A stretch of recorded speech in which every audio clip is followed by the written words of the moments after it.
Kakek ini gak boleh masuk restoran karena dikira orang miskin guys. Tapi setelah ini mereka nyesel banget sampai minta maaf. Jadi si kakek ini tuh masuk ke sebuah restoran dan dia tuh pengen makan. Pas sampai ke meja resepsionis awal, dia udah ditolak. Dan bahkan pas dia mau bayar, dia bilang dia punya uangnya dijatohin gitu aja. Katanya pakaian lu tuh bau, mendingan lu pergi aja deh cari restoran lain karena di sini nggak nerima tamu kayak gini. Sampai akhirnya ada cowok yang nggak dengerin dari meja sebelah. Akhirnya cowok itu tuh nyamperin si kakek dan marahin si orang tadi yang marahin si kakek ini. Katanya, gue tuh nggak nyium bau apa-apa dari si kakek, kenapa diusir? Padahal dia mau makan dan dia mau bayar. Tapi di sini malah dipanggil si manajernya yang ini dan bahkan dia marahin si kakek juga dan marahin si cowok ini. Dan dia juga bahkan ngehina cowok ini dan bilang, lu siapa sih? Lu ngapain ngebelain si kakek? Emang lu suka ya apa? Akhirnya nih cowok bilang, lu mau tau gue siapa? Dan akhirnya mereka tuh kaget banget guys sampai minta maaf. Lanjut part 2. Kakek ini gak boleh masuk ke restoran gara-gara kelihatannya orang miskin sampai dihina dan dibuang uangnya kayak gini guys. Tapi setelah itu dia nyesel banget. Akhirnya si cowok yang ngebelain ini bilang katanya, sediain semua makanan yang ada di restoran ini, semuanya bakalan kita makan. Dan awalnya si manajernya ini masih ngeremehin gitu, emang nih orang siapa sih kok bisa belanja semuanya? Sampai akhirnya si manajernya itu kayak nelpon preman di situ yang dia hargain banget dan dia yakin dia itu bisa ngusir si orang-orang tadi. Bahkan si manajernya ini ngejek mereka dengan cara ngebawain nasi satu bakul kayak gitu dan mereka harus makan abis. Sampai ngancem-ngancem gitu katanya, lu harus pada makan yang nasi abis karena kan katanya lu orang kaya, lu abisin semua nih, gak boleh buang-buang makanan. Sampai akhirnya bos yang cowok tadi ini telepon udah datang nih yang ini nih. Dan pas dia lihat dia siapa, dia langsung malah mukul si manajernya tadi. Karena ternyata cowok baju putih itu adalah teman dekatnya si cowok ini. Jadi si manajer ini suruh makan nasinya semua satu bakul. Cewek ini dilempar kertas sampai akhirnya dipecat sama bosnya. Tapi setelah ini dia tahu bosnya itu ternyata baik banget. Jadi cewek ini tuh kerja di sebuah perusahaan dan kebetulan waktu itu dia nabrak si bosnya ini di jalan. Terus habis gitu dia disuruh ke ruangannya. Di ruangannya ini akhirnya dia dimarah-marahin katanya kerjanya nggak bener lah, laporannya jelek, sampai akhirnya kertasnya itu dibuang di depan muka dia. Di sini karena bosnya udah terlalu marah, akhirnya dia dipecat dari kantornya. Walaupun dia bilang katanya dia bakal perbaikin kerjaannya, tapi keputusan bosnya itu udah bulat, dia nggak bakalan lagi dimasukin kerja di situ.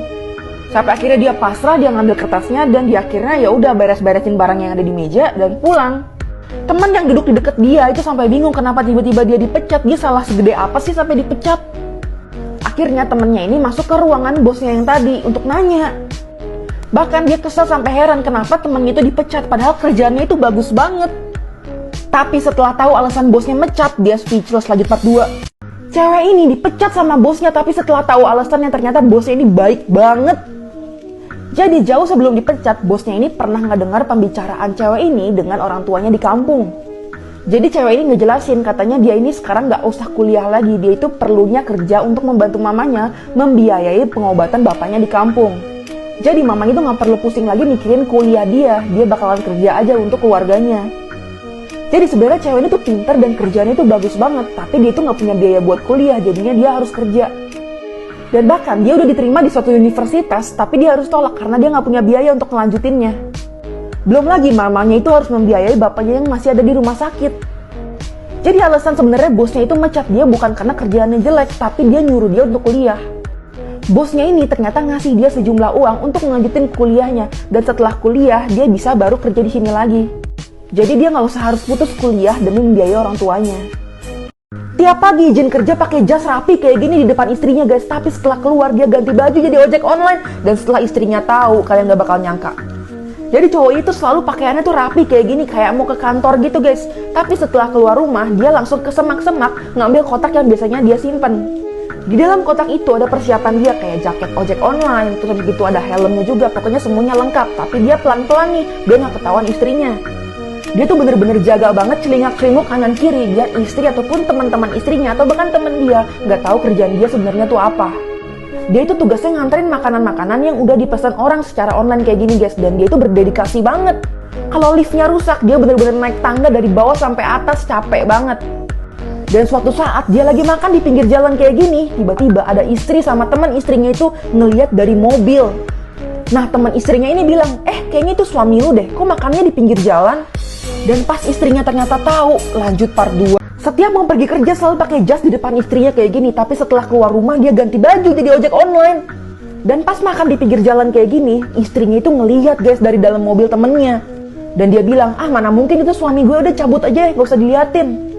Suami gue kan kerja di kantor, pakai jas kok, ya udah cabut aja. Nah setelah agak maleman, biasanya suaminya itu langsung bersihin rambutnya kayak gitu biar gak kelihatan capek, dan akhirnya nyembunyiin lagi di semak-semak, dan akhirnya dia masuk ke rumah pakai jas lagi. Kayak biasa istrinya nyuruh dia makan dan akhirnya tidur nih. Dan suatu malam istrinya tuh bangun. Ternyata selama ini istrinya tuh udah tahu kalau misalkan dia sering nyimpen kotak itu di daerah semak-semak. Dan ini kegap sama istrinya pas dia lagi pulang dari suatu tempat. Dan akhirnya setiap malam istrinya itu selalu diem-diem nyuciin jaketnya dan juga ngelap-ngelapin helmnya. Karena dia tahu semenjak suaminya ini dikeluarin dari perusahaan itu belum dapat kerjaan lagi, jadi dia nyari sampingan. Dan karena suaminya udah bekerja keras, akhirnya dia apresiasi dengan cara kayak gini dan gak dimarahin. Makam di Klaten, Jawa Tengah ini dibuka lagi gara-gara tali pocongnya lupa diambil. Jadi pada tanggal 12 Juli 2021 itu ada seorang warga berinisial W, 50 tahun yang meninggal di rumah sakit karena serangan jantung. Sama pihak rumah sakit, jenazahnya itu dimasukkan ke dalam sebuah peti, padahal dia bukan pasien COVID. Nah, kebiasaan warga di situ, kalau misalkan pasien udah dipulangin dalam bentuk peti, itu nggak dibuka lagi, langsung dikubur aja. Nah, setelah dimakamkan berhari-hari, ini keluarga jadi panik gara-gara jangan-jangan di dalam peti itu tali pocongnya belum dicabut. Akhirnya dia lapor ke kepala desa untuk dilakukan pembongkaran, dicek apakah udah dicabut atau belum. Bersama warga, keluarga, dan lain-lain itu akhirnya dibongkar nih kayak gini nih. Dan pas dibuka ternyata, bener guys, ternyata tali pocong itu belum dicabut dan akhirnya dicabut dan dimasukkan ke peti lagi, baru dikubur lagi. Baru 14 tahun, pebasket asal China itu tinggi banget guys. Lihat deh, kayak lawannya percuma, mau ngegeplak bola juga gak bakalan dapet. Lihat perbandingan tingginya sama orang-orang lain. Ini percuma banget orang-orang mau ngambil bola dari dia, gak bakalan bisa. Namanya itu Zhang Ziyu dan tingginya itu sekitar 2,26 meter. Asalnya itu dari Shandong di salah satu pesisir timur dari China.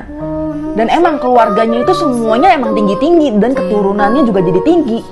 Dalam salah satu pertandingan kejuaraan nasional di China, itu dia bisa mencatatkan 42 poin dalam satu game. Belum lagi 25 rebound dan 6 kali blok. Kalau kalian tahu pebasket asal China juga yang namanya Yao Ming, ini tingginya cuma bedanya 30 cm doang.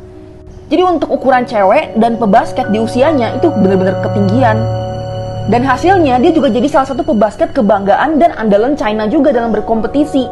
Mantan menteri termuda di Malaysia, Syed Saddiq, terancam dihukum cambuk. Jadi Syed Saddiq itu didakwa melakukan tindakan korupsi terhadap ex-partainya yaitu Pribumi Bersatu Malaysia. Dia disebut menyalahgunakan dana sekitar 1 juta ringgit atau sekitar 3,4 miliar rupiah. Jadi Syed ini mendapatkan 2 dakwaan. Yang pertama itu melanggar kepercayaan, yang kedua itu menyelewengkan sejumlah dana. Jadi dia itu dituduh mengambil 1 juta ringgit dalam bentuk cek tanpa seizin partai pada Maret lalu. Dan jika terbukti, bukan cuma cambuk aja, tapi ada penjara 10 tahun dan juga sejumlah denda. Tapi dia bersikeras menegaskan dirinya itu tidak bersalah. Dan dia katanya makin bersemangat untuk membersihkan Malaysia dari korupsi-korupsi kayak gitu. Dan dilansir dari The Star, dia juga pernah mengatakan bahwa dia itu tidak memiliki gaya hidup yang mewah.